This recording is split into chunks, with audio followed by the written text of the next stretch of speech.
every place you go, you've got just different advantages and disadvantages within your community or your school. But a couple more guys that I think do a good job. Tyler Abernathy on the girls' side up there at Jackson. And one guy that's lesser known probably than most people around, and I'm just going to talk about him for a second, is David Mathis at Cooter. Because to me, what he does, one, his teams always play hard. They're pretty organized. I think he works really hard, but this is another reason there's not a lot of coaches, especially at small schools. A lot of times you got to wear many hats. And Mathis starts the year coaching fall high school baseball. And while that's going on, he coaches junior high boys basketball. When that ends, he coaches high school boys basketball. And when that ends, he coaches high school spring baseball. And then he does it all in the summertime. And I think he does every single bit of that without an assistant coach.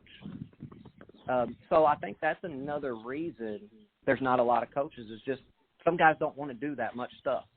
Right. And he does, and I think he does a really good job at all of it, so he kind of deserves to be out there and mentioned amongst all that. Whereas if maybe he could get in one sport and focus on one, hard telling what could happen.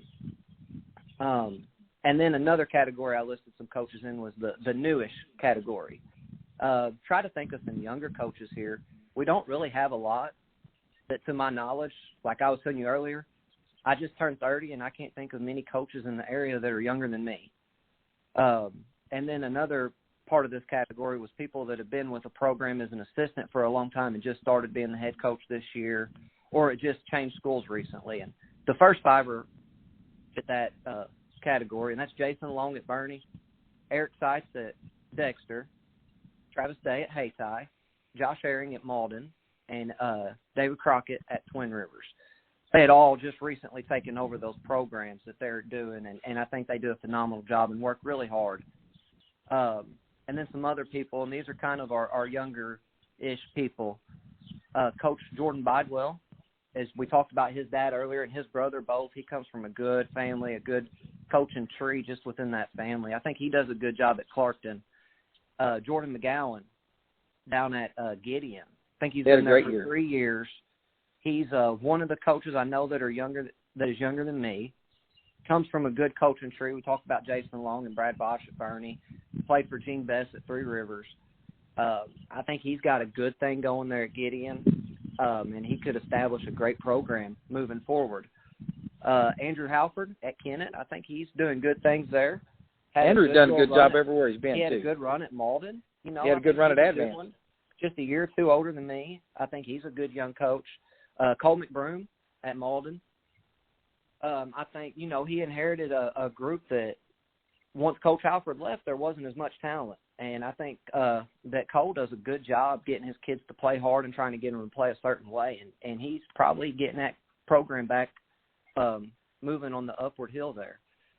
Then Alexa Stockton at Holcomb, I think she does a good job with the girls program. Mostly, that's a new program. It's not well known, but we talked about establishing feeder systems. They've got it going on all the way down to elementary age for, 4th, 5th, 6th grade girls that not many schools have. So she's got a good advantage there. She gets them to play really hard. As those girls get older, and we see some of these kids that have been playing since they were in elementary come up to high school level and play for her, I think you're going to see good things down there at Holcomb. And then somebody this year I was really impressed with, only got to be around him one game. We played each other, is Cape Central's new head coach, Brandon Winters. I wanted to mention him too. He's been around, but he's new to this area, and I think he really did great things with that program. Cape girls had talent. I can't remember what their record was this year, but I think he ended up winning 20 games with them, which was a big, big improvement with basically the same group of girls they had the year before, which obviously they're a year older. But just playing them, I can tell you, we would come down and we were really injured that game. We basically had 5 varsity players, and I was scrounging some JV kids. A true story, we had to tell a few girls after the JV game, hey, just put a jersey on. We might need you.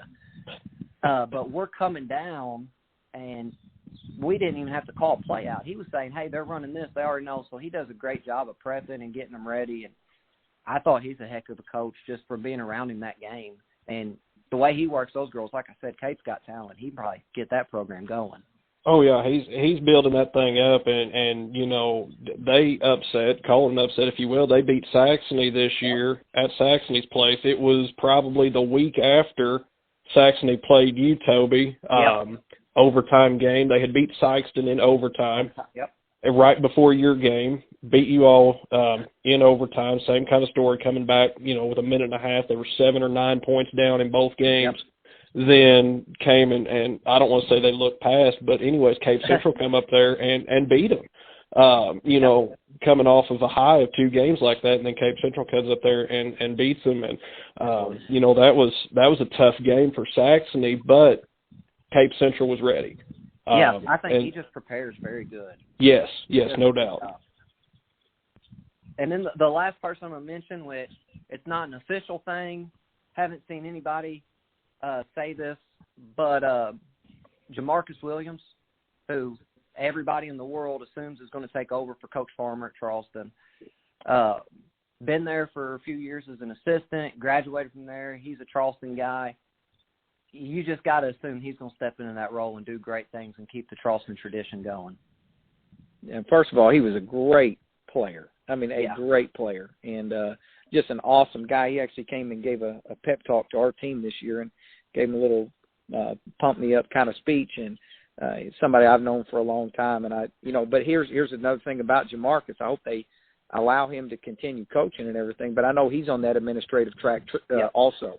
And I could see Jamarcus one day being, you know, the kind of guy that's making, you know, high 6 figures in St. Louis or somewhere as a superintendent. I mean, he's a very, very intelligent guy who, you know, administration may pull him away from coaching, but you better believe that while he's there, he's going to do a good job. And the pipeline is loaded at Charleston. They have got some players coming in the lower grade level, 7th, 8th, 9th grade. They've got some stuff coming. So they're just going to continue to be good. And I think as Missouri changes over to this 6-class system, you know, they'll probably stay in the 3A, or, you know, there's always that talk every year that they're going to actually drop down to 2A.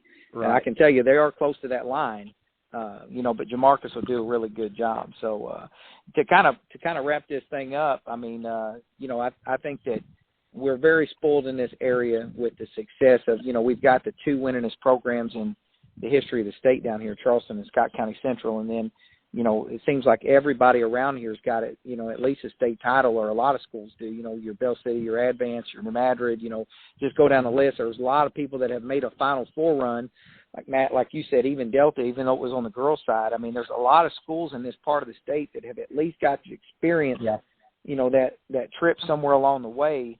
Had a lot of schools make a Final Four this year. And you know, I like I said, I can just tell you from being in other parts of the state, that's not that way everywhere you go. I mean, it's really not. We take it for granted. And so, you know, as these coaches are retiring and you know, some of them have just got out in the last couple of years, and then, you know, Coach Farmer just now retiring now, Sam Sides just retiring now. Somebody's going to have to step up and take over this next generation. And we hope that it continues to be good here in Southeast Missouri. So.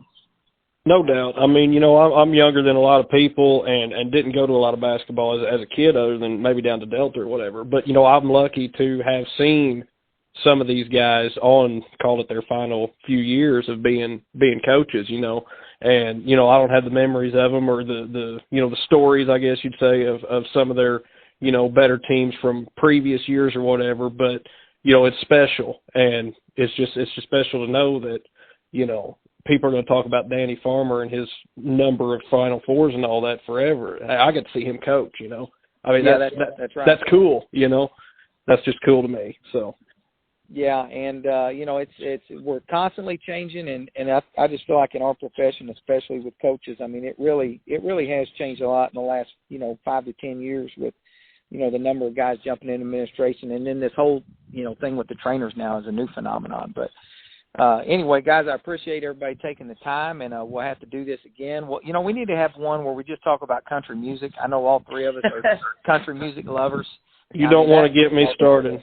That could be a podcast that took on a life of its own, you know, right there. And so, you know, because I know Matt, he probably crosses off some things that's not country music that Toby, that your wife probably got on her playlist right now. So. Oh, I don't know about that one. Yeah, well, guys, Texas country. So. There you go. There you go. Well, nothing thanks, wrong guys, with that. And we'll have to do it again. You bet. Thanks, Dave. Toby. Okay. Okay, guys.